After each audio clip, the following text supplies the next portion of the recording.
Welcome, everyone, to the Real Whovians cast, episode 928. I am your host, Matrixlord212, and I'm with Scott. What's up, Scott? Hello. Hello. What's going on? All right, so I hope everybody can adjust to this different webcam. My computer is still on the fritz here and there, a laptop, but this is the best I could do for now. So I'm not going to have what I'm used to, my webcam there. So anyway, we saw the teaser trailer to Doctor Who on the weekend about Heroes. I guess it was a Heroes trailer, a teaser. What did you think about that? I thought it was real interesting how they were going down that hallway. Well, I should say library, and then you see all those ghostly images in the backdrop. Right. It was like Ghostbusters in a way. It was you or somebody else mentioned the whole female ice warrior was seeing one of the blue ghosts. I didn't mention that it was a female ice warrior. Somebody else said that, but I didn't notice that. I just noticed a new type of design, I think, for the Cybermen and Ice Warrior. But so look, I think it looked really crisp and nice, and CGI too a little bit here and there, and yeah, I liked the way his hair looked. Capaldi, yes, it did. It looked a lot better this time, I have to say. Almost as if they were fake, like it wasn't really them. You know, like like their faces. It was like just a computer generated thing of them. You know, it was weird, but I don't know. It's almost like they probably almost like chalked the faces in. Yeah, I mean, it was a teaser, and again, it was April 15th, which, as Louis did point out today, is the anniversary of the Real Whovians cast, so it's a perfect day to do a podcast. I wonder if that's the reason why they decided to put Who knows? There. It's like, when the Real Whovians cast is coming out the 15th, let's put it out then. Right? Well, right. We do got some big news for the Real Whovians cast. We will be bringing back Who Idol 3. Okay. Only this time, we may be backed with some more important people, maybe to do with the show, or used to be do with the show. I'm gonna have more news as it becomes available. I'm working out the kinks to it, but the time lapse is gonna help me heavily with that. This time, I am not going to be, because of the controversy of 1 and 2, I'm going to just be the Ryan Seacrest type host, Matrixlord212 of Who Idol, and I'm going to have Timeless co-host with me, and there are going to be 5 judges, I believe, and Scott, hopefully you get to be one of them, and you guys will be judging the competition, to which people are supposed to send in 3 entries of videos. There will be prizes, like last time, and Gloria won the Netflix gift card. So there will be prizes. Hopefully it'll be bigger prizes this time. Scarf. Hell, K9 could wear a scarf. Now here's the thing. We're going to have some strict rules this time. You have to sing. That's what it is. It has to be Doctor Who lyrics created originally to fit some type of song. It could be original song and you just replace with Doctor Who lyrics. Don't talk. It's got to be singing. It'd be great to hear a parody. I know. We had a problem last time where I guess we weren't clear. You can't talk into the microphone. You got to sing and sing your heart out. And you got to know what Doctor Who is. People can't just comment. People can't just make videos and not even know what Doctor Who is. So, I mean, you got to be a Whovian, okay? And let's make it fun. And to make it even more fun, I'm going to write 2 songs that's going to be connected with lyrics we're familiar. I mean, the music beats we're familiar with, to make it fun. And I'm going to do 2 videos, just like I did the pizza thing, which is pretty funny. I'm gonna do the that was good. yeah, thank you. And that was my Walking Dead pizza there. But anyway, so yeah, we're gonna have fun with this, and we are also going to have a gig where we're going to be live streaming like we did with JHU Comics. That's coming up as well. The Real Whovians cast are going to be live streaming in certain places. Trying to get a Doctor Who day again with Danny and JHU. Hopefully we can get that worked out and we can do a podcast there again this year. And also somewhere else, which hopefully will be in the fall, close to winter. All right, so again, Series 10 is here. More than likely, we will be reaching the Real Whovians cast 1,000th podcast around when Doctor Who Series 10 is going on. So it's going to be a milestone for our show.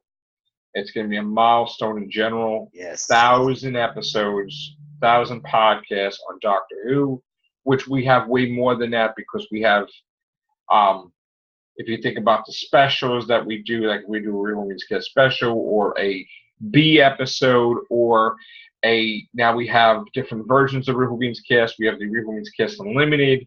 We have the Real Whovians Cast Extra. So it's going to be way more than 1,000. And hopefully we can get to some type of recognition for that, which I'm hoping. But if not, oh well. We do know that we're the only ones, I believe, that have the most podcasts on Doctor Who. So, for now, anyway. And I'm proud about that because that's how the channel started. I used to do videos on Doctor Who, and then it became podcasts. Yes. And the Real Whovians Cast is my baby, and that's the main podcast there. And you know, it'll always be going on around as long as possible, hopefully. But again, it's good that we have a Doctor Who season to talk about. Series 10. We're hearing a lot of things to Missy regenerating into a man, the way the Master should be. That's a rumor. I still wish they could bring back the Ronnie, though. That would be... Yeah, I know. Me too. I want the Ronnie back. I mean, I just wish that... And see Romana again. Even if they have to pull the gal who does the big finish audio, that's who's Martin Landau's daughter. It'd be great even to maybe see her.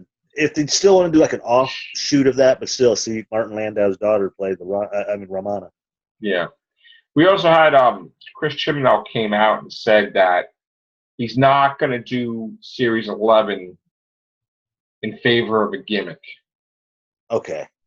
In other words, if that's the way they see it, that the Doctor has to be a woman because it's the gimmick, he won't make the Doctor a woman. Good. So I don't think he's going to make the Doctor a woman. I think too many people are talking about it. They're too, oh, hell no. Well, like I said, if they want to do like if they want to do a storyline where it's assumed that he regenerated into a woman and you find out later it was actually somebody else, fine. But test the waters that way instead of going, boom, he's automatically a woman. We're not, look, if they're probably going to do it at some point in time in the history, we're not ready for it right now. Yeah, no. I think all these people that are talking about that, I'm not really ready either. It's just, no, I don't want to see it. A lot of people don't want to see it, but there's some people that do want to see it. And I think that it's just, if you're going to do it, now is not the time because, again... If you're going to, I mean, do it because the script calls for it, not because people go, oh, it would be But the thing is that it's too much of people looking for that to be the end-all restore Doctor Who ratings. Yeah. No, that's not the way you're going to do it. Because like I've said in the past, if the season bombs or sucks in any way, the lion's share of the arguments will not be because of the actors they picked. It won't because of the scripts.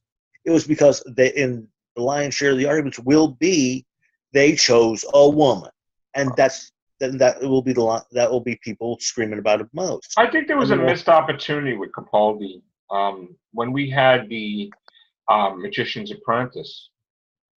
He could have had a male companion right there. Yeah, just travel with them. Friend, it would have been funny, and you know what? They just, he's dead. They fell short. they fell short. I think that Moffat's just afraid to do that. I think that, look, here's the thing. Let's throw these things out the window that you can and you can't do, because that's only according to one showrunner. Okay? Yeah. You should be able to have a male companion, no problem. Like if he's like a role like Ian Chesterton, like the hero of the thing, helping the doctor out. And again, I said, maybe like a bounty hunter that sees that the doctor's a good guy and tries to help him out against other bounty hunters and other evils throughout the universe. Just they brought in Harry because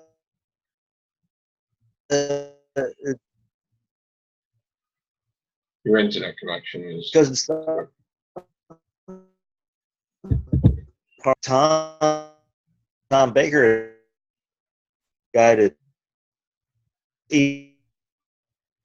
plus Ian Marshall. I didn't hear anything he said, Scott, because the Zoom is just not. Maybe if you take your camera off for a second. If you just put your camera off and talk. You there? Talk again. Let's see. And I'll even take my camera off too. Okay. All right, go ahead. Okay, can you hear me now? Yes, go ahead. Okay. I said that Ian Marter, the guy who played Harry in the Doctor Who series, he novelized. Boy, there's a word. He novelized the movie Splash, the book version. Plus, he wrote the novel of Down and Out in Beverly Hills. Ah. Yeah. Okay. There's some Whovian trivia right there, folks. Look at that. You never knew you were going to get some Whovian trivia right there. There you go. We got it. I didn't know that. Okay. And so, plus everybody probably knew the same gal who sang Ballad of the Last Chance Cafe went on to be the pirate in that one pirate in Enlightenment. Boom. But we could have a male companion very easily. Yeah. I think we also need to get rid of the fact that the companion is the main part of the show and not the doctor. Yeah. Gone. I think the fact that the doctor can't go backwards and visit old companions, gone. I think it's unrealistic that there's so many companions and he can't bump into them on Earth. Like, you mean to tell me that one companion doesn't watch on TV and try to meet him? That's ridiculous. Yeah, because like I've said, when the series first began, I thought what they were going to do is like each season do three things, like introduce an old companion and maybe whether it's a cameo or a full episode, or have a cameo or a full episode with an old enemy or monster. So at least by the time the 50s had rolled around, people would have been better acquainted with it. But no, they missed big time chances on that too. Right.